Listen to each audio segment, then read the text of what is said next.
Hi, it's Devin, founder and CEO of Choules Financial. And on this week's Life of Yes, we are going to be talking about some important pieces of should retirees be worrying about market downturns? Well, the obvious answer is yeah, you should be, but that's kind of sort of maybe.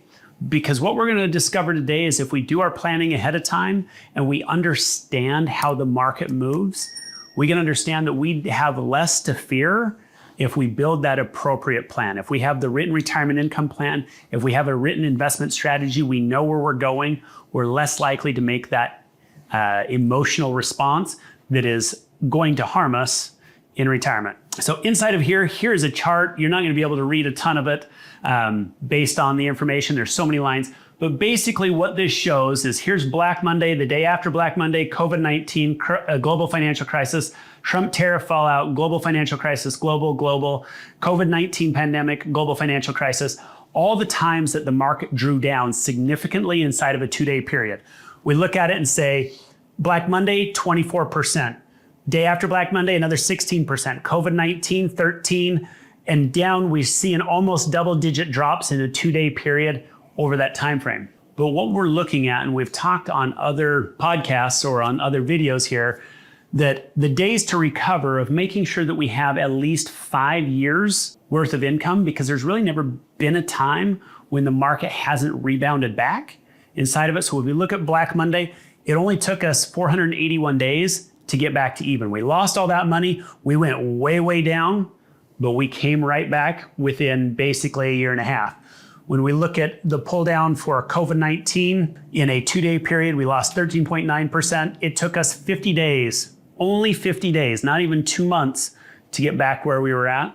So inside of this, what we're looking at is how to make sure that we build a plan that makes sure that we're not emotional and that we react the correct way when we see that volatility happening inside of our portfolio. Because when we have the written retirement income plan, when we have the written investment plan, it leads to us being confident, and confidence leads to us not making an emotional decision. Sticking to a long-term financial plan. This is what strategic investors and planners are doing. Again, we just talked about it, making sure we have a written plan, that it's all put together for us, that we know where it's at, we know what we're doing, you know why we're doing it, and that we're not just having a basket of goods and stocks, bonds, mutual funds, ETFs to make us feel good about when the market goes up. Continuing to contribute to retirement accounts if possible. If you are still working and you're worried about the volatility inside of the market, continue to put it in. Dollar cost averaging is a real thing. Being able to buy at all the levels, it is shown to come with a better outcome than waiting for the perfect day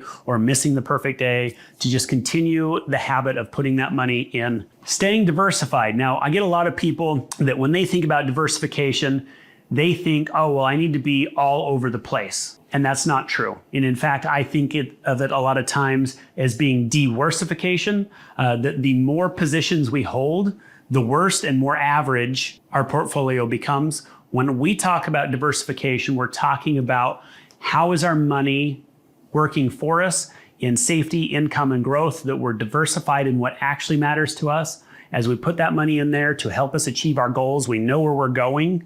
That equation, as I've said before, is single-handedly the most important equation to get right inside of retirement. And that is what I mean when I talk about being diversified, and what that means for our clients and how they can stay invested even through hard times, because they understand where they're going. They know what those dollars are doing for them. Not overreacting and staying the course. That's exactly what I just hit on, is that by having that plan, we're not going to do that. Things to think about. Your pre-retirement portfolio might need to be less vulnerable to volatility as you near retirement. Inside of that, it's very simple. It's not the day you retire. It's not the day you retire that we need to do this. It's as we lead up to it. If we're within 5 years of retirement, if we're getting close to the time frame, we should start looking strategically. Did we save enough money already? Maybe we don't need to take that. Maybe you look at it and say, hey, legacy isn't my thing. All I need to do is cover my inflation. Do you want, Devin, I need to have the healthcare. By building those plans that all stack on each other, of having your investment plan, your income plan, your tax plan, your healthcare plan, and your estate plan put together, when we know, we may be able to reduce the volatility and increase the percentage of the outcome of making sure that what we want to have happen actually happens. It's not always Those who have the most amount of zeros inside of their investment account win. It's those that have a plan and achieve their goal. Income generating investments are less likely to be volatile. There's a lot of this as we get closer to retirement or when we're in retirement. This is a great way to remove that volatility and those ups and downs and that emotional pull. If we build that written retirement income plan and we know where we're taking our money from, we can feel confident in any style of market, whether it's a great bull market or it's a terrible bear market. If we know where we're going to eat tomorrow, we know where our money's coming from, we don't have to fear, and it's going to help us live more and feel less anxiety and be able to say yes to more while other people are concerned. Markets generally stabilize over time. As we've looked in the last 20 or so years, there's been a lot of crazy things that have happened between, again, the tech crisis, the financial crisis, the ticker tantrum, I believe in 2013, the COVID pandemic, Trump's tariffs, things of that nature. We've had a lot of times where the market's really slammed down, but it's come back. We go back to Black Monday, things like that. We saw lots of losses really fast, market came back. So over time, what we know is the market goes up and to the right. And if we have the proper plan and the proper diversification, we don't have to worry about it because we have the confidence and the knowledge of where we're going and how we're going to achieve our goals. Staying focused, volatility is normal, not new. If you can't handle volatility and you think it's not going to happen to you, you should not be in the stock market. If you can't handle it, there are some different investment vehicles that we can use to help manage it, but volatility is not going anywhere. That is by definition what the market does, is it goes up and down and up and down and up and down. That's volatility. It's always going to be there. Discipline and perspective matter more than headlines. This is a big piece of when people read the headline. Oh my goodness, we'll use the tariffs earlier this year. Hey, the world economy is going to collapse because we're changing things. And it's an instant headline and we react to it. Today, the news is so polarizing and it's all this gotcha moments, and they call it clickbait. Get you to click on it and get you to create those emotions so that they can sell ad space. Don't get me down that rabbit hole. I hate the stuff.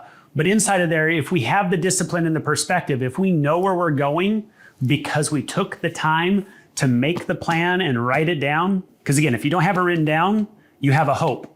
If you have it written down, you have a plan. So if you think you know where you're going and it's not documented, then you have a hope. But that's what's going to help us out, or help us to survive through the headlines, because I don't think the media is going away. I don't think world events are going away. And I know the volatility inside of the market is not going away. So by building that together, it's going to help us significantly. Adjustments to your portfolio should be thoughtful and not emotional. We don't want to look at it and say, oh, well, the media said this is happening. We want to change the whole course of everything. If we look at it and we walk through your plan and we say, do you know what? You're right to be concerned about this. Or when I call and say, do you know what? I think we don't have enough money in the growth bucket. We should shift some from the safety or some from the income because it helps us achieve our goal better. Again, it's not going to be because of emotion. It's going to be because it was thoughtful, it was planned out, and it was on purpose. We are here to guide you through uncertain times with the ability inside of the Yes portal to be able to ping us when you need us, when something happens.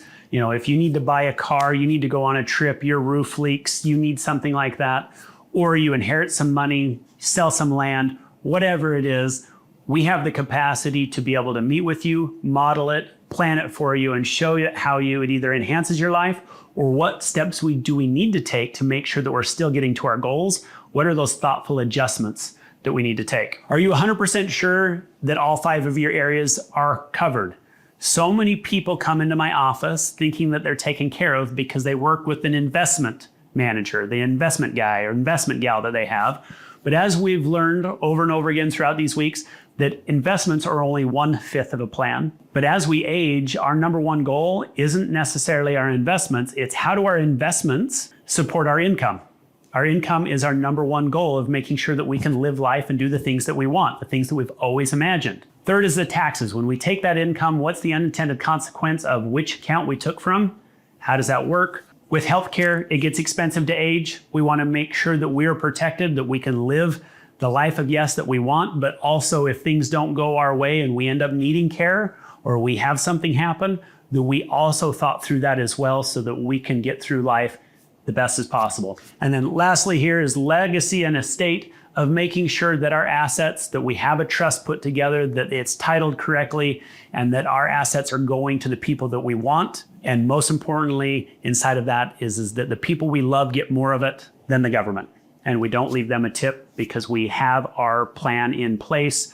Our taxes are taken care of inside of that, even in our legacy. Well, this has been another week of The Life of Yes. Make sure, as always, to like down below, click, comment, subscribe, and we'll see you next week. Thank you so much.